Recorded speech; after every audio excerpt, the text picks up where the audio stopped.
Ken Forster, Executive Director at Momenta. Welcome to our Digital Thread podcast, produced by, for, and about digital industry leaders. In this series of conversations, we capture insights from the best and brightest minds in digital industry. They're executives, entrepreneurs, advisors, and other thought leaders. What they have in common is, like our team at Momenta, they are deep industry operators. We hope you find these podcasts informative, and as always, we welcome your comments and suggestions. Good day and welcome to Momenta Digital Thread podcast series. Today I'm pleased to host Dirk Ramhorst, former Chief Digital Officer and Chief Information Officer of Wacker Chemie, a $6 billion revenue German-based chemical producer employing over 16,000 people. Dirk has a long track record of successful digital transformation leadership in continuous process control companies. He held the role of CDO and CIO at Wacker Chemie since 2017. Prior, he served as Chief Digital Officer at BASF, leading the digital transformation of the world's largest chemical producer for nearly 8 years. Prior, he served as Chief Knowledge Officer and later SVP of Industry for Siemens. When he's not transforming the world's largest industries, he can be found organizing the world's largest annual sailing event, the Kieler Week in Kiel, Germany. Dirk, welcome to our Digital Thread podcast. Thanks for inviting me. It's a pleasure to be here. And a pleasure to have you. I've long looked forward to this interview because there seems to be an awful lot of information relative to digital transformation of discrete industries, but never enough around process industries. So I'm looking forward to this interview. I always like to start with a general question, and that is what you would consider to be your digital thread. In other words, the one or more thematic threads that define your digital industry journey. Thanks, Ken, for this question. What is my digital thread? I think the process industry compared to the mentioned discrete manufacturing industry is a different animal. We run 7/24. It's highly automated. Nevertheless, it's still about all the people. It's about the transformation of the organization. We have very long-lasting assets in the process industry. Some of them are running for the last 30 or 40 years. So it's about generations of people, but generations of machineries and plants. And I think this is the biggest threat.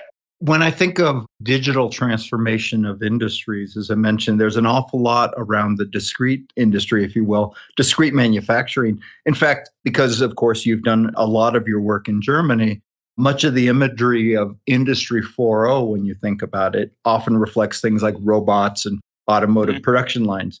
If I go back to your time at Siemens and when you transitioned to BASF, you were both Chief Knowledge Officer at Siemens for a while and then the SVP of Industry. What attracted you to BASF, or should I say the continuous process space, and what were some of your largest surprises?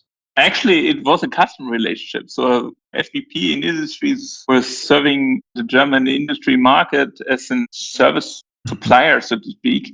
And BASF was one of my customers. And if you once have visited a chemical plant, and the term that is used for a plant in this context is many times Verbund. So the inbound, outbound relationship of different plants in terms of heat from one plant is taken as a catalyst in another one. So the whole assembly of different plants in one ecosystem in this Verbund, means highly integrated perspective. This is very fascinating. And so this was my perspective.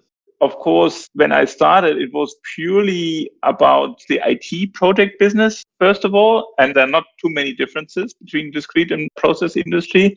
And then I came closer to the core business, which is then the process industry and the differences in between these industries. And this was a tipping point also to start the digital journey of this industry. I'm now in this industry for 13 years, and even my next steps that will follow in summer will continue in this industry. And this is very challenging also from the perspective of topics like sustainability. So is the industry part of the problem, or is this part of the solution we as a humankind are facing? Yeah, especially the chemical producing industries. They certainly are both beneficial and vilified at the same time. much like oil and gas, one might say, generally, too. So you took on the Chief Digital Officer role at BASF in 2013, which I find really fascinating because that was really a relatively early time for such digital leadership roles, especially in the process industries. What was your remit in this role, and what were some of your key wins? I mean, first of all, it was a pioneer role, so to speak. It was a role of discovering a new horizon, a new continent, if you like. And it was very much about being an evangelist in order to explain what is digital about. It was not like implementing things. It was by kind of understanding digital technologies like artificial intelligence, like laying out a cloud strategy with edge components because of this 724 perspective of running plant. It was about understanding the potential of IoT. It was about bridging production IT, so-called OT, into the IT world. And it was about understanding potentially new business models in the same space. But it was about really, like I said, it was about laying out the perspective, laying out the strategy, laying out the idea of what could digital mean. And this has changed. You mentioned that my last engagement was with Wacker Chemie. This was a couple of years later, and the focus there was very much on execution and implementing, while my BASF role in 2013 was really this pioneer role. Some of that might have been both the time relative to, let's say, best in class for digital transformations in the market. As you said, it was your BASF role would have been more exploratory in essence, because you were early on there, where things by the time you hit Wacker in 2016 probably were a little more established, but I would still say they're very exploratory at that point. I'm curious because when you went to Wacker in 2016, not only did you take on the Chief Digital Officer role, but also the CIO role. So the combination of those is interesting. Typically, I'd personally define CIO's remit as keeping the lights on, and the CDO's really as digital transforming of the organization, the product, and the processes. So in essence, one of those roles is about minimizing disruption, and the other is about creating it. Assuming you see the perspective as fair, how did you manage both remits in one role over 5 years? So traditionally, I would fully agree with what you said about the CIO role. Coming from the past, the IT was purely seen as a cost factor. It was exactly like you said, some kind of organization that keeps the lights on. But in order to enable a digital transformation, you need different species of IT. Therefore, I led two transformations in Wacker. The one was the digital transformation, and the second, more the prerequisite for the first one I mentioned, was the IT transformation. In order to establish an IT shop that is seen as a business enabler, as an enabler rather than a cost factor. And personally, I see also that in this specific industry, I can talk about process industry, these two roles belong together. So it's the new species of a CIO. And for example, if you look into the industry, like in companies like Henkel or Covestro, just to name two, they have established the CDIO role. So they really combined the two roles even in one title. And I was a kind of role model for this with two titles, two different roles. But like you said, there have been a lot of synergies. It's interesting. I hadn't heard about this CDIO role. And in some sense, in the US, you tend to see the separation of those roles, again, along those various remits. So there's something to be said there because IT, at the end of the day, is the enabler for so much of digital transformation. It's a catalyst, if you will, that helps to create that. And digital transformation is largely, many times, around the change in business, the business processes, if you will, that's there. When I look at your peers, the first movers in digital industry like GE created central organizations, usually taking on the subtitle of digital, if you will. Some, of course, have been more successful than others. To whom did you look for inspiration on your own journey, and how did you organize for that success? So first of all, I looked into two pillars. The one pillar is a kind of network of corporate partners in order to understand, for example, Microsoft's role in this game, but also ABB, Schneider Electric, or Siemens. because being close with production means also you have to talk to those suppliers in this space from an OT perspective. So this is one ecosystem, but of course also SAP was a major partner in this game. The second, I would say the more innovative pillar of this strategy was to look into a startup ecosystem. So I worked very intensively together with a handful of venture capital companies in order to really gain momentum with very early innovations, not mature innovations in terms of 10,000 times deployed software, but really bringing, let's say, our problems, our challenges on the table and get solutions with totally different, fresh thinking that you can find in the startup space. That's pretty interesting. As you know, Momenta is effectively a venture capital company in that we invest in digital industry startups. And so we find that the relationships with strategics, as BASF and Wacker would be considered, is really valuable and many times underrated in terms of the ability to help grow those companies, or better yet, define their product market fit many times as well. So you were very forward looking in reaching out directly. And that is something we've seen with some of your peers across, all of digital industry in terms of chief digital officers. They always have an outside in style innovation strategy that involves looking at not only the technology providers in the market, as you did, benchmarking yourself, but also the potential disruptors in the form of startups that are there as well. So kudos for having done that. Yeah. I noted as well that you really did quite a bit of thought leadership work in Industry 4.0. How did you apply Industry 4.0 principles in your digital leadership roles at Wacker and BASF? First of all, it's a very big title, Industry 4.0. So it's about many technologies that you can bring to the table. We have called them prerequisites enablers. But at the end, it was about applying those prerequisites and enablers in concrete use cases in order to really overcome specific challenges in, for example, supply chain, in production. I mean, in the American term or understanding, supply chain could include production. But for me, in this context, is supply chain is logistics, including head over to production, but really overcoming specific challenges in the production, for example. I mentioned earlier the term of Verbund, this very highly integrated connection and connectivity between different parts of one plant, but also on one site. And for example, energy management, optimization of yield, those things have been part of this story. And it was about also applying the digital strategy not as a separate entity to the corporate organization. It was always about making the whole organization becoming more digital. And in this context, we used a central team within the organization as a catalyst in order to develop showcases. You can call them lighthouses, or we have called them lighthouses. And from there, we then went into deployments. But lighthouse means also that some of those things failed, and we have not started a big implementation because we simply were not able to showcase the benefit of what we're looking for. You'd mentioned earlier an ongoing and perhaps heightened perspective of sustainability as an example, especially in the industry. You've no doubt seen the next level of thought leadership from the EU Commission, which they've termed as Industry 5.0, which personally I define as Industry 4.0 meets ESG, or environmental sustainability and governance.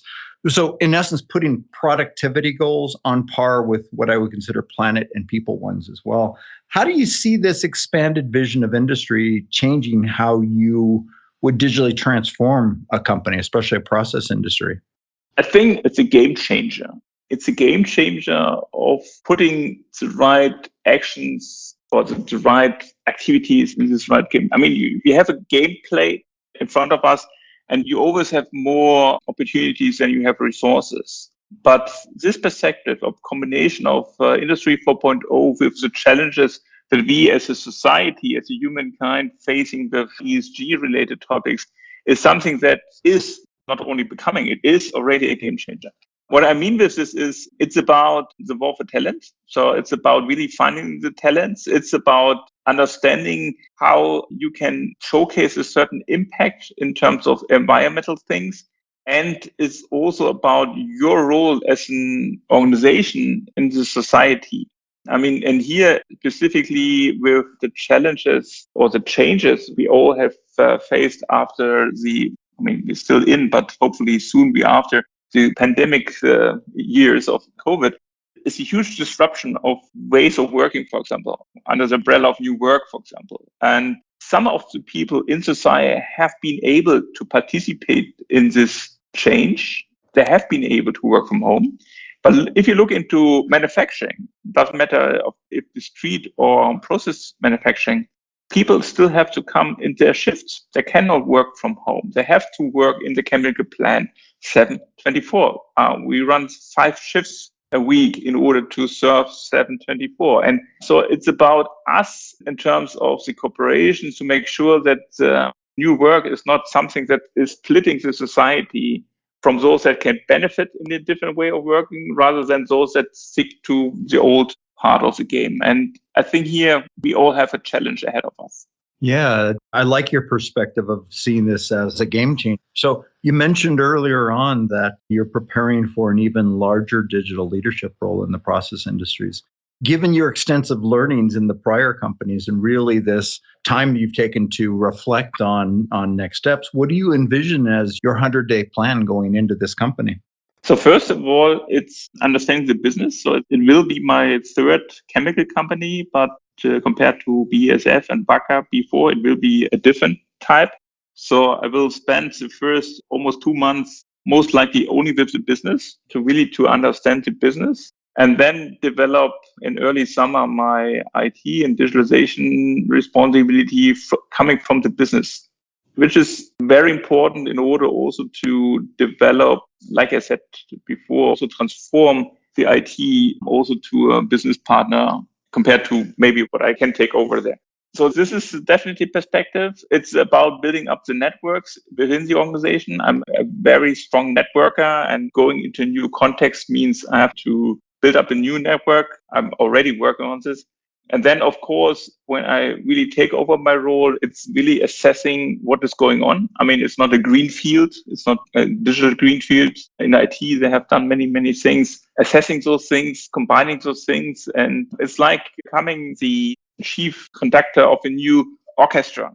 All the musicians have virtual skills in order playing their instruments. But as a new conductor, then you have to come up with something new. And this is part of what I'm looking at in the first 100 days. It's a good analogy, actually. If you think of, well, originally we'd say byproduct of any organization is the data. I think GE very early on talked about the real value being many times and the products that you're producing or services you're providing become almost secondary in nature. And so in some sense, data is that common element. The music sheets, perhaps, everything else really corresponds to that. So I like that analogy. So in closing, let's talk about your other leadership role, Regatta Chairman for the Keeler Week, a role you for almost 18 years. And as I mentioned up front, the largest sailing event globally. It's hard for me to believe because it's so close to where I live in Switzerland, yet I've never had the opportunity. Tell us a bit about this event and this passion. Yeah, actually, it's really about passion. It's about my attitude to make things happen. And while working in large corporations, sometimes takes a while making things happen because people tell you why things might not work, why things haven't worked in the past, etc., etc. The Keeler Week is a 140-year-old event, and I have to correct you. I lead this now for the 7th year. I'm involved for 18 years. But leading this means during a period of 9 days in the last week of June, I have up to 500 volunteers that show up in Kiel to make things happen. And you will really never find a discussion why things might not work. You might always have a discussion in attitude of what do we have to do to make this happen? And also in the last 2 years of the pandemic, we conducted a Kiel Week. Not in June. We tried to find another window which gave us more or better preconditions, which was then September. But this year we really planned for a very big Kieler Woche in September. And yeah, it's the world's largest event. We have a couple of thousand boats, a couple of thousand participants, more than 60, 70 nations showing up. It's also a large culture festival, which is not part of my responsibility, but this is the third largest culture festival in Europe. So it's a big festival, big party in a certain way. And this attitude of making things happen, this is what gives me in my digital roles in business, in the process, a lot of energy back. And this is a win-win of both roles. Yes. In fact, I can certainly see the conductor role again coming out in that. Yes.